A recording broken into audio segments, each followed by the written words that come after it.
Welcome to Two Drugged Girls. The podcast where two girls, No, women. on the verge of a nervous breakdown, Sit around and shoot the shit. then shoot the science in 45 minutes or less.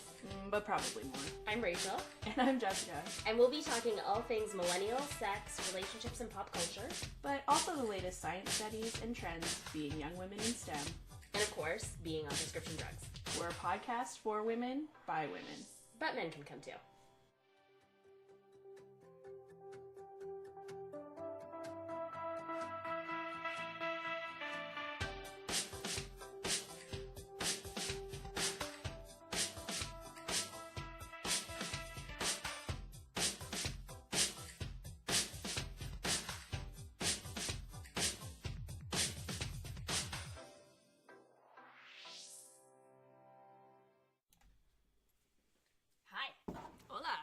Hello. This is episode 7, Marriage. I'm Rachel. I'm Jessica. I'm Lauren. So we have our very good friend Lauren. Do you want to describe yourself a little bit? Sure. I'm Lauren. I'm not going to say my last name. I live in Ottawa with my partner, my fiance, and we are getting married this summer. I work at a local not-for-profit, and I enjoy traveling. Yes. And so we met in high school. Mm-hmm. Did you guys know each other before high school? Elementary school. I knew of her. We weren't friends because we were in different years. Right. I'm Yeah. a year older than her. But yeah, I've known Lauren Since we were 5. forever. Yeah. Yeah. And I met Lauren in 7th grade. Yes. I thought Rachel was so cool. I wanted to be her friend so bad when we were 11 years old.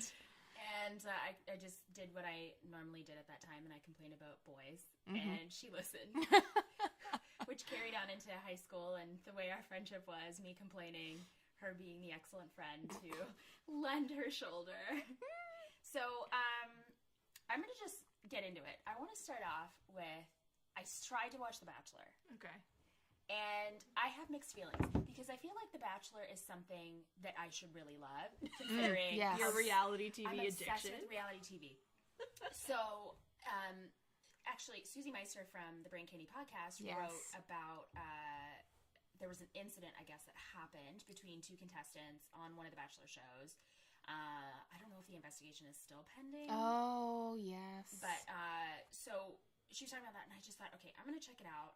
I want to watch this. It's everywhere. When The Bachelor's on, everybody talks about it. Yeah. Yeah. Everybody's What is it, Facebook Tuesday status. Bachelor Day? Yeah. I don't, yeah. So I watched the first episode of the latest series with Ari. Okay, Oh. yeah. Okay. I hear that ended poorly. It Did I it? don't watch it. See, okay, I watched a half of the first episode, and I immediately stopped. I didn't understand this sort of cultural narrative that exists around the show of, like, settling down.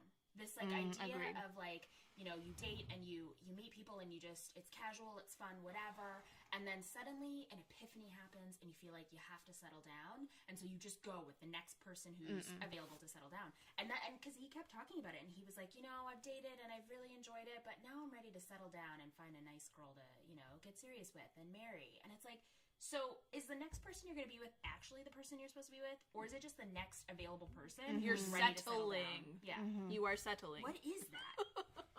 Like, so, yeah, just, it got me thinking, like, especially when we watch these shows and women get so obsessed with the competition. And first of all, the whole thing is fucking gross, I think. Because you have one man and all of these women fighting for his attention, fighting for his affection. They're all kissing each other. I'm like, No, thank you. I have no interest. This is the kind of trash television I just don't need in my life. Yeah. I love trash TV. So do I. With a passion, and I could never get into The Bachelor for that exact reason. I find it gross. Yeah. Gross is a great describing. It's And just it's gross. so fake. It is so fake. You don't have feelings for these people. Come on. Yeah. Well, it's like, I want to watch the show Unreal, which is about, it's like a... Is it they're filming a reality show? They're filming a reality show that they don't name The Bachelor, but it's similar to The Bachelor. Okay. Okay. It's like Bachelor No Name. Okay. And it's all of the behind the scenes. Right. So it's like the main character Producers. of the show. she's like one of the main, like the field producer. I like that. Yeah. That so sounds you see interesting. a lot of like the manipulation, and I think they consulted with former producers from those shows. Smart. Yeah, which is super smart. And so, yeah, you'll see things like, there'll be a girl and she just got eliminated or however it works, and she's in the back of the limo and the producer's sitting there with her, and they're like, I can't believe you were eliminated first. You're going to let everybody down, because essentially these people want to be on TV to be on TV, Right. and to gain exposure and sell, Of course. detox tummy tea and, have 1 million followers on Instagram and make money. Almost every reality TV star these days, it seems like, has been on another reality TV It's a show. career. Yeah. Yes, exactly. Yeah. It is a career. So it's, their first show is essentially their audition for more TV. Yes. And so they're distraught about that, and then they start filming them, and then it makes it look like they're so distraught about this man who rejected them, and it just builds on that narrative. Right, It's right. so fucking manipulative. Exactly. That was Yeah. exactly Agreed. what I was going to say. Okay, so now let's get into, the nitty gritty. The nitty gritty. Let's do a little disclaimer here. Okay.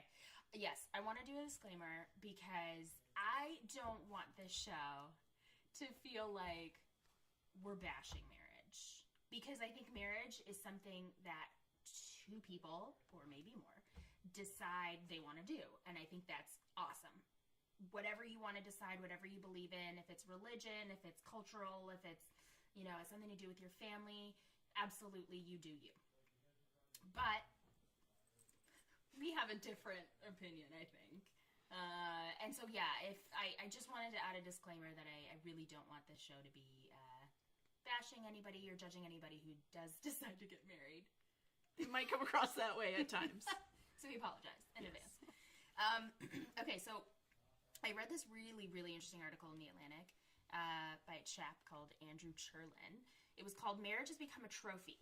A wedding is no longer the first step into adulthood that it once was, but often the last." So it started off by giving us some really interesting facts and quotes. So it says in 2010, when Time Magazine and the Pew Research Center famously asked Americans whether they thought marriage was becoming obsolete, 39% said yes. Does that surprise you? No. Doesn't surprise me. No, I don't think not so. at all. Not in this generation. No.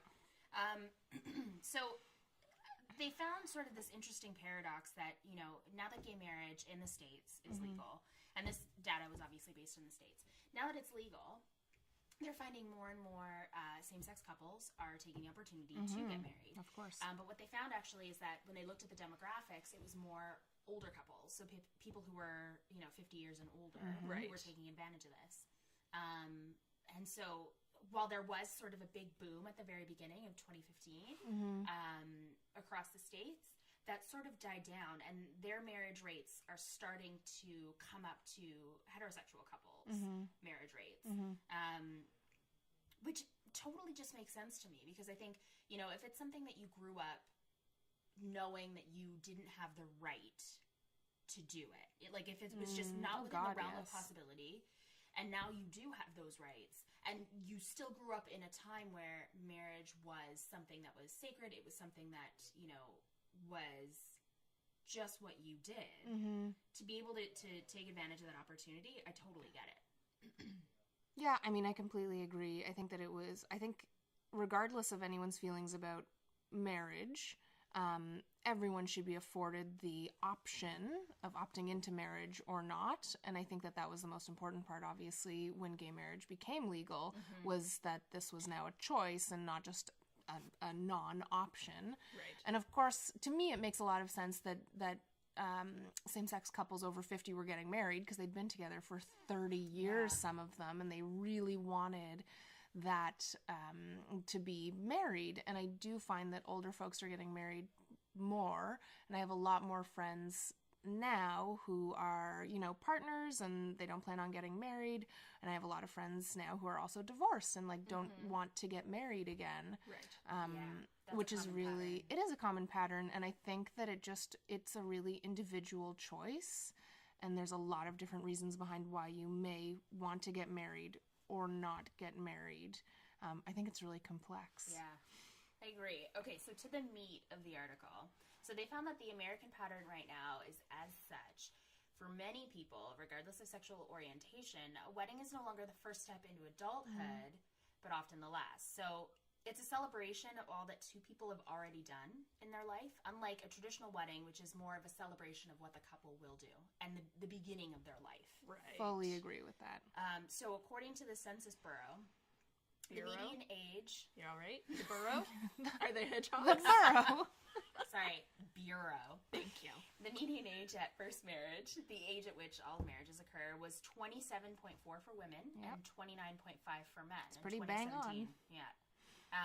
And that's the highest age since they've been keeping records. Oh, God, yes. The late 19th century. Mm-hmm. So it says here that the college-educated are more likely to eventually marry. Right. Even though they may take longer to get there. Student. Yeah, exactly. Please refer to our second episode. In addition, it says 9 out of 10 wait until after they marry to have children, whereas a majority of those without college educations have a child first before they get married. But this is interesting. Rates of divorce are steeper for the college-educated. Whoa. Yeah. Okay. So they rush into marriage, probably after school, once they get settled into a career because they're a little bit older, and then subsequently they get divorced a couple years later. That doesn't surprise me. I mean, that doesn't surprise me at all. I also think that I'm going to try to say this without sounding super bougie. Sound bougie. I also think that it's important. So college, which we're talking America, so university in Canada, teaches you to be a critical thinker. And I do think that marriage or long-term relationships, long-term partnerships are a lot of really hard work. And it's really important to, be honest with your partner and have that open line of communication. And I actually think that it's that, critical thinking might have been more entrenched in how they learned how to explore the world, and that maybe 20 years from now you're critically thinking about this person as your partner.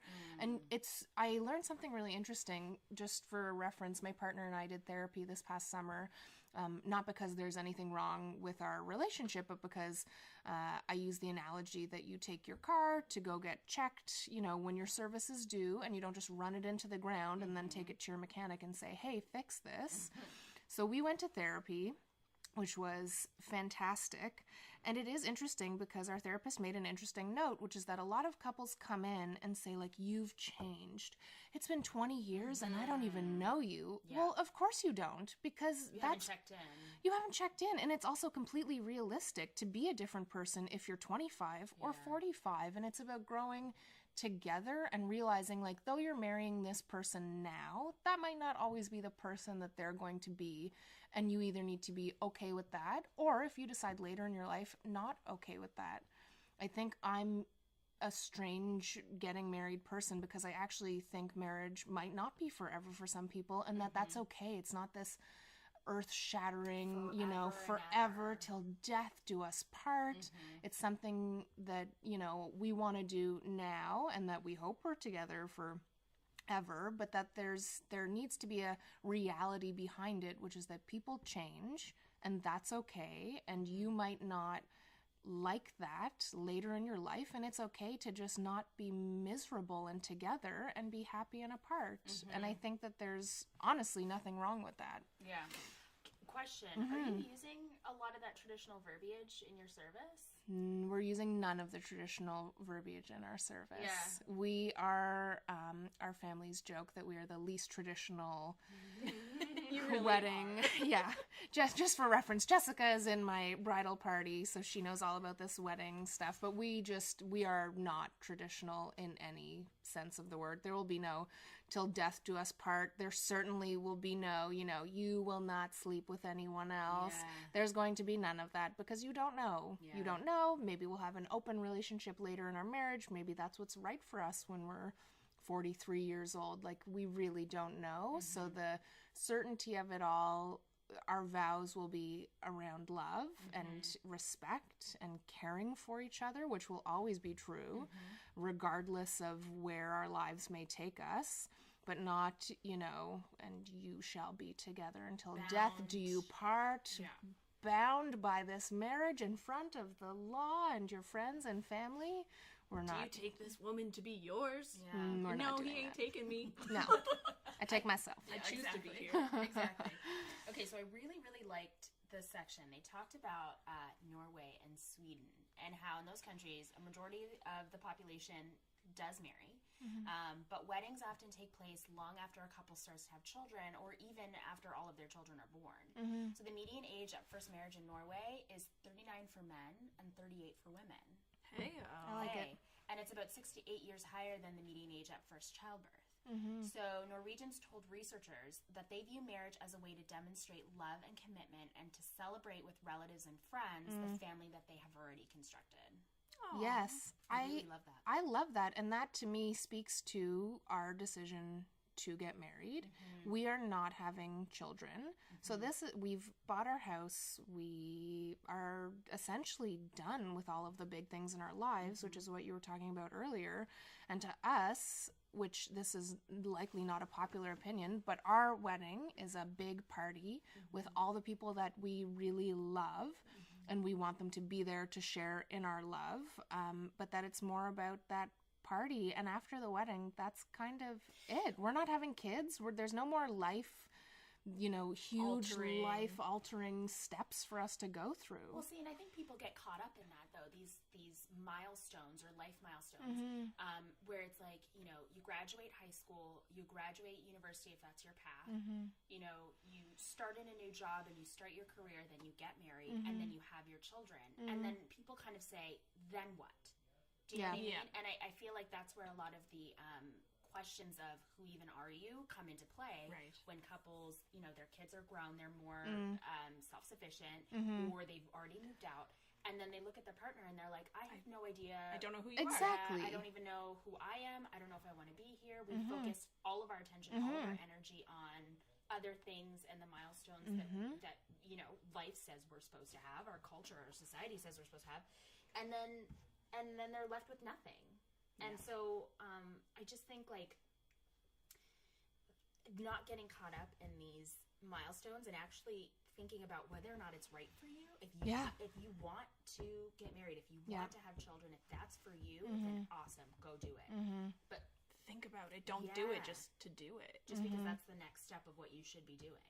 Right. Well, we certainly don't want children, and already since we sent our wedding invitations out last week, and We get it all the time. we get it all the time, and we had a really long engagement, again, very non-traditional. We've been engaged for 3 years. We just want to, I don't want to feel stressed. I don't love this wedding stress, this wedding culture of panic, and I just didn't want to deal with all of that. So we've been engaged for a very long time, which has left a very long time for people to be asking us, so are you changing your last name? When are you having children? To which I say, no, I'm not changing my last name, and never. We are not having children, but it is like a book that you already know the ending to. Yeah. Is the start of that marriage chapter. It's like, okay, so the rest of your life, do you have a pension? So you're going to have a child, and you're going to change your name, and you're going to raise this child, and one day you'll retire, and then you die, and that is your life. And that's just not what you want for yourselves. That's not what we want for ourselves, and we're oddly untraditional people. So I do find it interesting that we're getting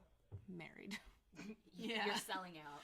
I am. You do both come from pretty traditional families, I'd say. We do. I mean, we've been living together long enough, so we're going, I think it's been 4 years now. So we're legally married. We're common law married. But it took you guys a long time to get married, not just for financial reasons, but I think, correct me if I'm wrong, but also for how your family felt about it, right? Yeah, I mean, certainly not with my family. And it was never anything that was spoken. It was more, which this actually makes me quite sad. I have a complicated relationship with my partner's family in that they do not speak the same love language that I do, which is important, and I'm trying to take those steps to understand how they may love, care, and appreciate me in their own unique ways. But something that really upset me is that Simon and I had been living together. We'd been together for, I want to say 4 years at this point, and Simon had nephews. And I was always Lauren, and Simon and all of his brothers were Uncle Simon and Uncle so-and-so and Uncle so-and-so, and that was fine. But that one of his brothers started dating someone, and they really all of a sudden got engaged after a few months of dating, and all of a sudden she was their aunt. Like, she was the aunt of these kids who I was there when they were born, and I've watched them grow up. Right. And so that's when I realized, like, oh, I literally, and he realized as well, like, I literally will never be seen as Family. included Yeah. unless we get legally married, because we at that point had been living together. We'd been together for years and years and years. This was not a new relationship. Right.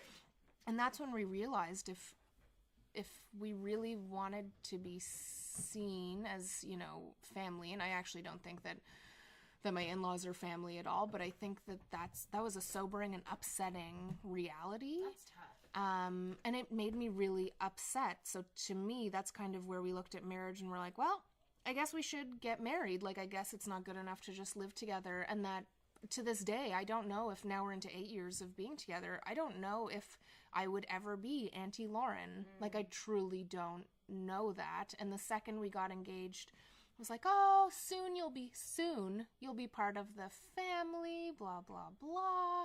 And I actually just found it really upsetting. And I had a really hard time with that for years. I really struggled with that and that treatment, whereas Simon had always been part of my family. Like, they had always included him.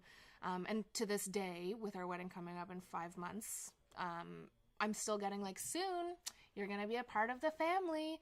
Like, people, I've been around for almost a decade. Yeah.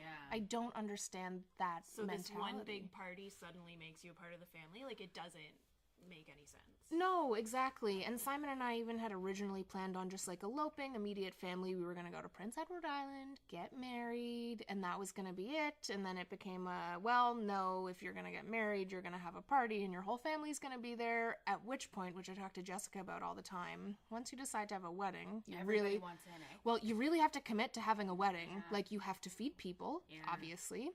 You have to do things right. There is an expectation if people are coming from out of town, if they're going to spend money to be there. There is this expectation. So it went from being this small ceremony we wanted to now I am committed to having a wedding, which includes all of the following. You know what I mean? You don't get to half-ass that. Or else I actually personally feel usually insulted as a guest if I'm like not fed or whatever it may be. Like, you've got to really commit to having a wedding if you're going to invite 100 people to come hang out with you for 12 hours. This is a weird concept. And I'm in our next little article that we talk about, we'll dive into that a little bit more. But just to wrap this one up, this sort of small paragraph like really spoke to me and represented how I really feel about marriage in general. Okay. So it's that plenty of Americans view marriage as, at best, one of many lifestyle choices, and at worst, a deeply flawed heterosexual institution that should be transcended. So it says that marriage seems to operate best today for parents who pool two incomes, or just two people who pool two incomes, and invest heavily in their children's development, or just in their life in general together. But these investments could be made by parents in long-term cohabiting relationships. It says the dominance of marriage may simply be due to what sociologist William Ogburn called the cultural lag, the tendency of attitudes and values to change more slowly than the material conditions that underlie them. I think that's true. I think in the next, I don't know, maybe 20, 30 years, it won't be this be-all, end-all institution, and I think you'll see a lot more cohabitating couples and having that sort of them being allowed the privileges, the same privileges as married people. Right. God, that would be delightful. amazing. Because as of now, though I mentioned we're common law legally married, at a lot of places you cannot get on your partner's insurance. In the case of the poor same-sex couple who were in Australia when one of the partners died, you have no legal rights unless you have a very, strict will pointing out, this is my legal partner, here's what's happening. I mean, it truly just makes for a headache in a worst-case scenario if something happens. Yeah. That marriage certificate is definitely a protection for you. Absolutely. Legally. Yeah, which is sad. Okay, so the next topic is a little lighter. Have you guys ever heard of Matt Bellassai's Wine About It? Yes. No. Okay. He's amazing. He's a writer at Buzzfeed. And Oh, yes. Yeah, so he just gets drunk at his desk and complains about stuff. Yes. It's amazing. Check it out if you haven't already seen it. But he did a little segment on why weddings are the worst. And I just have to point out all of the ones that he said because most of them are true. Yep. First of all, wedding season. It's fucking expensive. Okay? Yeah. I had 2 or 3 weddings last summer to go to. And one of which I had to travel all the way to Hamilton. I had to take like an overnight bus to Toronto, and then a day. It was a nightmare. And then that same weekend at the hotel, it was like some CFL game. Oh, and so, that's right. You told me about yeah, this. it was insane. And they weren't leaving their hotel rooms, so we had to wait in the lobby To check in. It was awful. Fucking wedding season. And I gotta figure out what to wear. I have 3 weddings this year. I mean, there are definitely perks of going to a wedding. It's a big party, and it's a lot of fun. Yeah. And you get to see, well, hopefully you get to see all your friends. Like, it also depends what kind of wedding you're going to. Like, if it's family, that's one type of wedding. If it's, like, your best friend's getting married, it is a whole other level. This is my first, I mean, last summer it was a childhood friend who got married, and so that was more family-ish. But Lauren's wedding will be the first, like, friend wedding that I have, so I'm fucking excited. Yay! I'm getting wasted. Good, because it's open bar until after dinner, and then it's a toonie bar. Because what mattered the most to us is if we're inviting people to our wedding, to feed them booze. So that was another thing you talked about, was a cash bar. He's like, people who have cash bars deserve to die. I agree. Truly, as someone getting married, and like, I don't love that bill. Yeah. That bill is horrific, and I love my friends, but legally, it's a toonie bar after dinner, so we're not liable. Yeah. And also because you do have to think about it for half a second. Like, don't get me wrong, you can get wasted for $20. Yeah. Especially given you can drink endlessly throughout the night until that point. Yeah. But just the having to give someone a toonie, which in case this blows up and you have a ton of American listeners, a toonie is a coin that is Canadian. So it is a $2 bar. So you can get a drink for $2, and how it works is the bride and groom pay the difference at the end of the night. We get a bill. But cash bars, where you're paying $7 for a drink, are a special gift from hell, and I hate them. They need to go to hell. Yes. Okay, all weddings are expensive. Gifts. No one gets gifts for moving in together or other life, moments. This is true. The outfit, the traveling expenses, especially if it's an out-of-town wedding. Yeah. Jesus. I mean, don't get me wrong. I'm sure the couple are paying exorbitant amounts of money. I promise. Yes. From personal experience. We have to buy you a fucking kitchen mate or whatever they're called. You do not. Okay. When it's no plus ones and you gotta endure it by yourself, if you don't know people at the wedding, that's painful. That is painful. That's when I say I politely and respectfully decline your invitation. Yeah. Sorry, love Can't you. do it. We'll ignore that. Not enough food before dinner starts. Agreed. Like If I Lauren has may, experienced motherfucker. And I'm gonna name names. Okay. Simon's brother, okay, I won't name his name, but Simon's brother got married this past fall. Rachel and Jessica are well aware. Simon was in the wedding party. He got married in a little town in rural Quebec to save them money. Okay. Her family's from Montreal. His family's from Ottawa. So you'd assume if they're doing out of town, it's somewhere in between. No, he made the motherfucking guest from Montreal drive 5 hours to go to this tiny, sad town that looks like nobody lives in it, and it's just everything boarded up. We go to this town. One hotel. One motel that we could stay at. I'm gonna preface by saying, Simon, in this being a groomsman, we spent over $1,000. I'm gonna keep making it worse. Just so you're aware, anyone in our bridal party, I have put basically a cap of how much I think is reasonable, which is like $500. Dress, shoes, if they so choose to buy shoes, that's it, we're done. Drinks at the Bachelorette, wonderful. Simon's brother, we had to travel out of town, pay for a hotel, fine. It was a cash bar the whole night. which was frustrating. But again, one of those things, I was like, great, I'm getting drunk. I'm not paying for this. I found a flask and made my own night. Great. We get there. This hotel is super sketchy. It doesn't have Wi-Fi. It doesn't have a television. It doesn't have a radio. So I'm sitting in the middle of nowhere with nothing to do and nothing but my gin to drink. I get dressed. What are you afraid of getting stolen? Oh, whatever. These are the least of my concerns. So I get ready. The wedding happens. Lovely, fine, great. I'm not going to shit on anyone's, wedding itself. Fine. We go in for cocktail hour. I'm like, great. I'm starving. We drove 2 hours. I had a toddler vomit on me on the drive up. Drove 2 hours. I have no food. There is no fridge. I have nothing. We get into cocktail hour. I go to the bar to buy my one cash drink, and I'm like, great. Could you let me know when the hors d'oeuvres are being served? They're like, oh, there's no food until dinner. If you'd like, we can sell you a bag of chips for $2. At which point, I actually, blackout rage, walked out of this place with my drink in hand, straight had a nice shot of gin, went to go find Simon and was like, I'm sorry you're taking photos right now. I have not eaten in about 7 hours. You're gonna need to find me some food.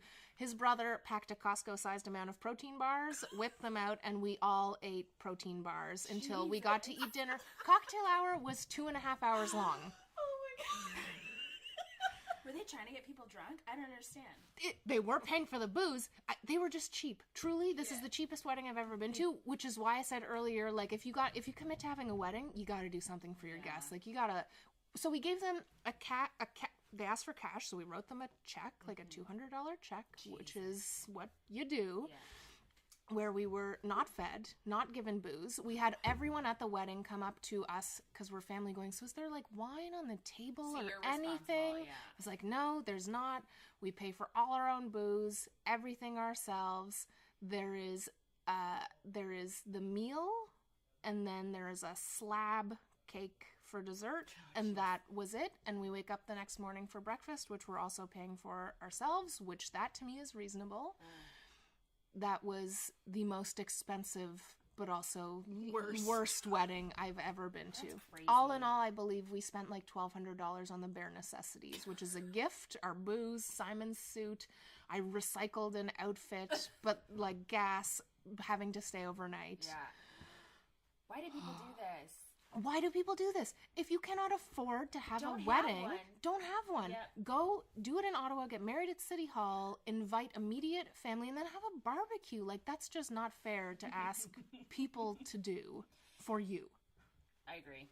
So the next one is a long-ass ceremony. And this speaks to, especially anything religious. Yeah. Mm-hmm. Fuck. Yeah. Mm-hmm. Yeah. Agreed. When you do a full mass after, and you got the communion going, And it's you're August. Have a little more of that wine? Yes. Fuck the people behind me. I'm getting blessed. Right? Okay, this one I agree with. Long speeches from people who love you, but we don't fucking care. Yes. We have a speech rule. Yeah. Yes. Okay, go. There, so 2 minutes. Okay. Total. Yeah. It will be my parents, Simon's parents, so we both have 2 best men and like a maid of honor, matron of honor. One of them will be speaking, and one of his will be speaking, and that is it. And everyone has 2.5 minutes, and then we have to say something, obviously. But everyone in the room will know these people speaking. It's my best friend, Simon's best friend. Mom and dad combined 2.5 minutes, not each, combined, a total. That's it. Yeah. And then we say thank you. Like, if they start to go over, I might have to run up and grab the microphone from them. From Simon's parents only. Okay. I would never do it to your parents. I love your parents. I like this. Because that's the thing, when they start talking about, in that time in middle school when you and me and we were... And no inside stories allowed. Yeah, don't give inside jokes. No. No one fucking cares. No. No one understands them. No. We just want to eat. Yeah. Yes. And what's delightful about ours is that we do... Bride and groom are going to talk first, and then everyone else will be sprinkling talking throughout the night. Yeah. Which is great, and you'll all have booze, and hopefully a lot of booze at that point. Yes. I'm down. Okay, terrible wedding cake. Extra points. We're not doing it! For fruit filling. Nope. We have no wedding cake. Love it. We're getting... Wedding cake sucks. Wedding cake is the worst, and it's stupidly expensive. Yeah. We are going to have the world's smallest wedding cake, like a 2-person wedding cake, just so we can cut it. Yeah. And then everyone else will be getting delicious Gourmet. Mavericks donuts. Shout which out will to be Mavericks in Ottawa. lemon ricotta, creme brulee, and you know what the worst thing about cake is? You need a plate and a fork to eat it, and donuts you're just going to take and dance. I So love that. we're doing donuts because they're easy and everyone will like them. Fuck yes. And then we're doing poutine. A midnight poutine bar. Oh my god. Yes. What's up? This is amazing. Oh, Yes, because my guests' happiness is my happiness. And also I couldn't get married without poutine. Fair. Completely fair. Okay, when other people ask when you're getting married, you kind of touched on that. Mm-hmm. Yeah, I mean, thankfully, at your wedding, I don't think a lot of people would know me and JP. No. I don't think No. so. Like, not like, I mean, our friends know us, but that's about it. Yeah.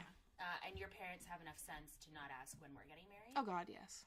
So I'm going to dodge that bullet, thank fuck. Yeah. But, yeah, I went to the wedding that I went to with my childhood friend, or my childhood friend's wedding last year. I went with a friend of ours. Right.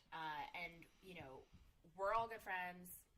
It was totally fine. We are not An item. We never were. And yet we still got the, so are you two together? So how long have you been together? Is that going to be you soon? Can't 2 people go to a fucking wedding together and it not be, Yep. you know? Agreed. Ugh. And then last one is not enough singles. Now So- okay. this might be an issue at Lauren's wedding. Lauren's wedding is a lot of family Yeah.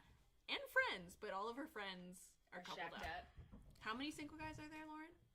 So, no, we have some eligible bachelors. Oh, We okay. have 1, 2, 3, 4, 5, 6. Anyone Jess would be interested in? You know, I really want to set you up with someone from Simon's band. He's got a kid. He's so nice, but I don't think you're going to be interested at all. So One no, night, I probably mean, not. Why not? We'll see. He's lovely. Lord help me. He's Have lovely. a couple gin and tonics. That, you know, get Try not to go into a coma. I am going to be on bridesmaid duty, which, it's a thing. Yeah, but like True. end of the night. I have much more single ladies, I think, actually, Yeah. than single men. Yeah. I do. Either divorced or single. Yeah. But there are a lot more. No, maybe like 10. There are a reasonable number of singles at my wedding. So here's to all the singles getting laid at Lauren. Okay. Next topic, we'll talk about changing your married name. Okay, so this was an article from the Huffington Post called "Why Are Women Still Changing Their Last Names?" Amen. Amen. So, okay, a little bit of history. This is kind of cool. There used to be legal reasons. Women were forbade to keep their last names a short handful of decades ago under the Premise? under the premise. I really wanted to be pretentious there. No, under the premise that the wedded couple were viewed as one person by the law, and that one person was the husband, whose identity superseded the wife's. So he was the sole person who could vote, hold property, go to law, etc. And it was only up until 1972 that every United State legally allowed a woman to use her maiden name as she pleased. That's fucking late. Yeah. I mean, lots of things happen fucking late when you look into them. True. I mean, the fact that a woman's maiden name is even called a maiden name is evidence that this practice is antiquated at best. And I have no idea where these stats came from. I tried to look them up and couldn't find them, but they said in this article that 90% of American women still take their husband's last name at marriage, and a staggering 50% of Americans think it should be illegal for a woman not to take his surname. That's fucking ridiculous. I know. No. Make Why? America great again. Who were you asking and where? Yeah, this is my question. Okay, so we totally do have an innate connection to our names and might feel like we're losing our identity, which I totally understand. I'm super proud to have my last name. Same. I went through a period when I was, in my teens where I hated it. I have a really African name, and nobody can ever pronounce it ever or spell it. I can. I to can. both. No, well, you guys no count. It's true. But when I meet people, they have no clue. A lot of people think it's Japanese because it has I could see that some actually. of the same, letters and things. But no, really hated it, and I was super excited. I remember playing like house, and I was so excited to be called like Williams or Smith. Yeah, can I just get an easy name for the love of God? But now something happened when I became an adult, and I really started to appreciate my last name and just where it came from, and my dad coming here, and we're so I'm super proud of it. I'm not changing my last name ever if we decide to get married. Same as you? Yeah, I am not changing my last name. This was a big deal earlier in our relationship, and I recently posted a Facebook article just to answer all the questions that I was getting. And I was like, as the wedding's coming up and the questions rolling in, I am not changing my last name. I am not having children. But the article was super interesting, and it just kind of looked at, obviously, I will not be changing my last name. But it looked at, this person then went around to post-secondary institutions when she was writing this article, and she would talk about it in classes who wanted to change their names, why it was important. All the men had an opinion, of course. And then she was like, okay, great, so if you think it's important for you both to have the same last name, men who here would change their last name? Yeah. And no one would. And take the wife's name. No one would. Yeah. And this was a strange, because Simon is relatively left and progressive, and when we first started talking about marriage, which was when we were together for maybe a year, and then he's like, yeah, it's really important for my wife to take my last name. Really? I was like, well, then you are disappointed. Good for your wife. Or we need to whoever she may be. Or we need to end this relationship. And then but in a redeeming moment, what's really interesting is so he was upset initially that I wouldn't want to do this. And then he went and sat and thought about it.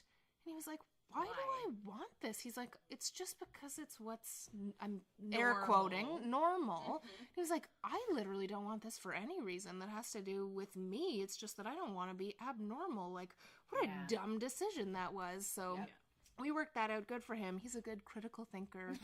And I will not be changing my last name. I love my last name. I think it's great. When I was a kid and people would be like, if you could change your name to anything, what would it be? And I'd say the same as what it is. I love my name. I have no desire in changing it. We don't have to answer that question once people know we're not having kids of like, but what about your children? I will not be hyphenating my name. Oh, God, I will not be Mrs. I will just be myself. Yeah. I'm going to take whatever name's easier if and when my time comes. Fair enough. Like, if I can go from what I got to, like, English or Smith, I'm all about it. Because I have an easy last name, but yet I have to spell it every single time for people. Yeah, that's strange. Anyway, I mean, I think I can understand people who have a negative association with their last name. Yeah. You know, if because absentee father. Exactly. Yeah.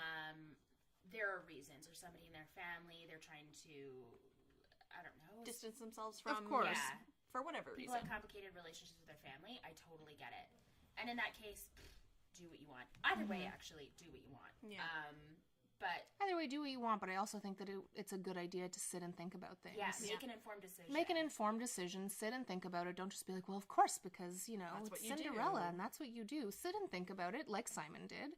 Just sit and have a think about it, and if you come to the same conclusion, great. Good for you. But I hate this society where we look at, Facebook articles and don't open them to read them, and you're like, oh my God, guess what? There was an earthquake that killed 12 million people today. It was insane. Like, just go out, inform yourself, and make an informed decision. Yeah, I agree.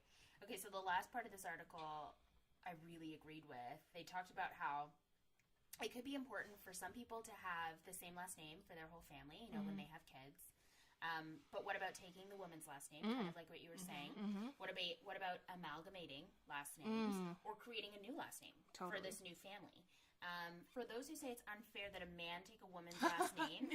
Unfair how? Is it unfair when men don't have to grow up with the psychological impermanence that women do that's associated with their own last name? I mean, we literally grow up thinking and knowing that our last name won't be ours. Yeah. It's going to go away to someone else. So, I just think that, it's important, like you said, to make an informed decision and to really ask yourself, like, why am I doing this? Is it important? Why is this important to me? Exactly. Yeah. Because we really want to have kids.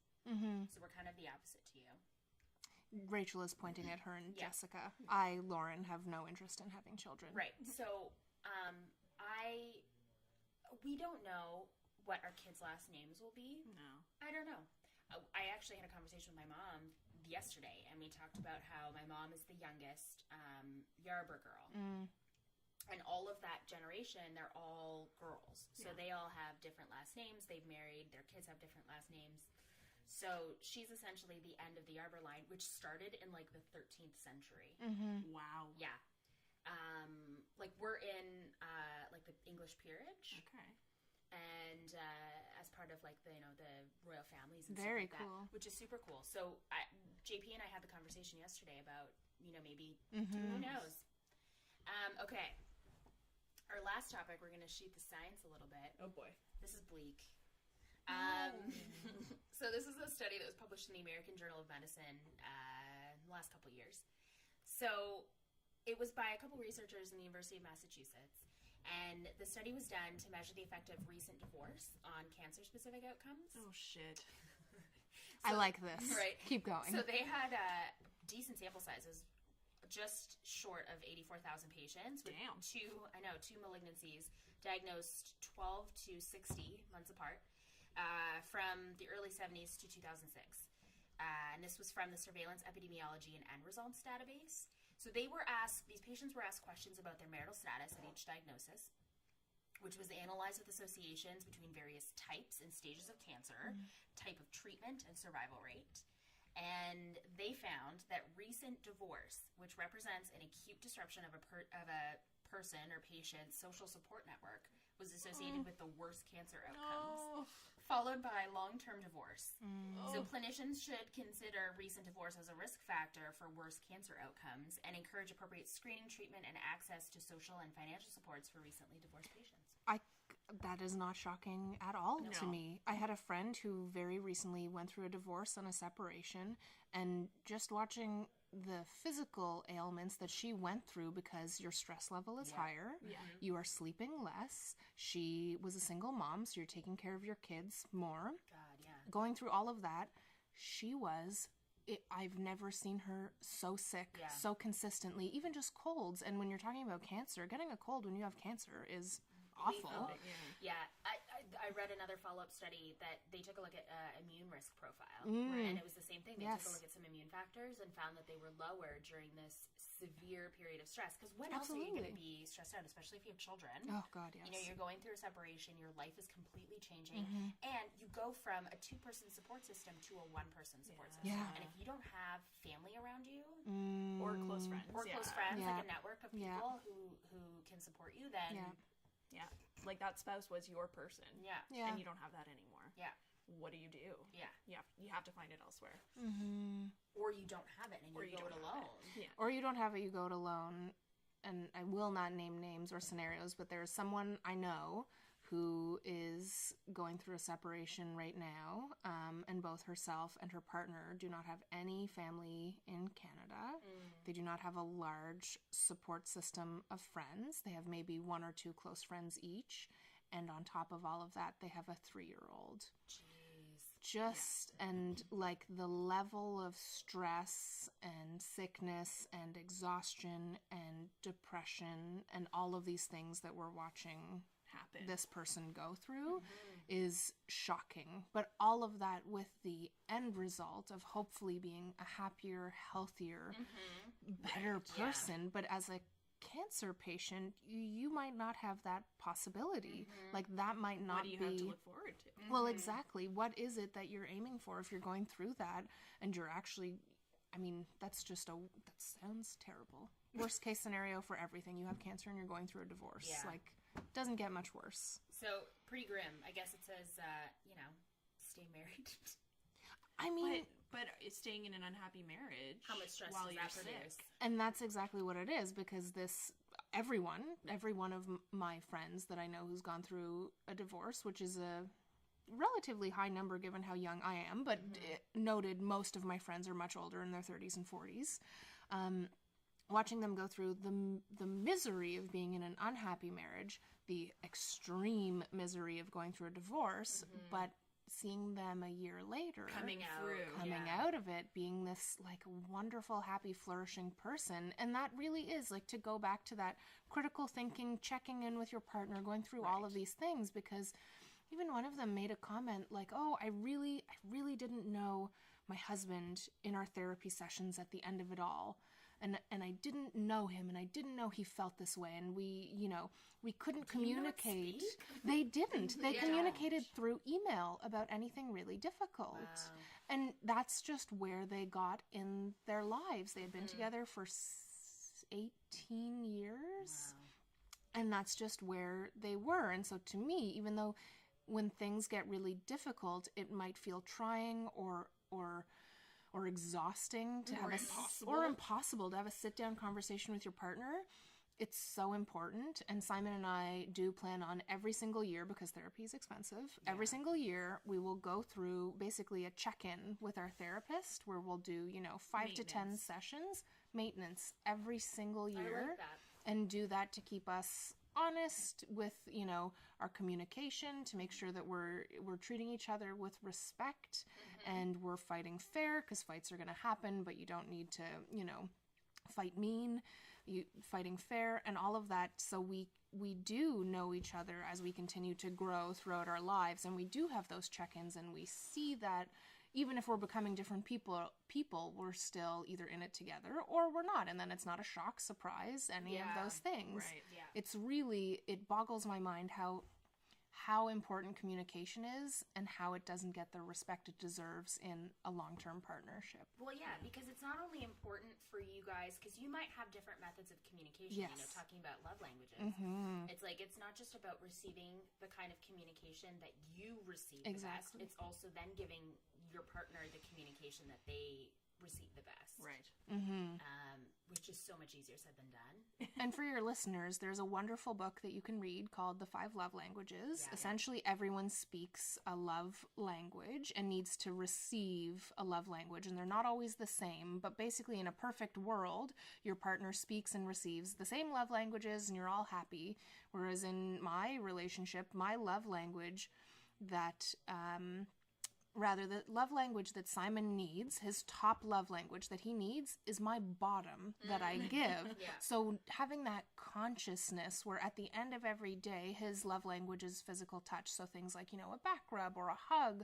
I could go days without needing a hug or human connection. You've always been that way. I've always been that way. I'm not a cuddler. I'm not, and that's my love language. Like I don't need that, but he does. So I make it a point every single day to make sure that I'm giving him like a back rub, or that we hug and kiss goodbye, hello, and that there's physical touch for him every day, because that's so important to him in feeling loved and important in our relationship.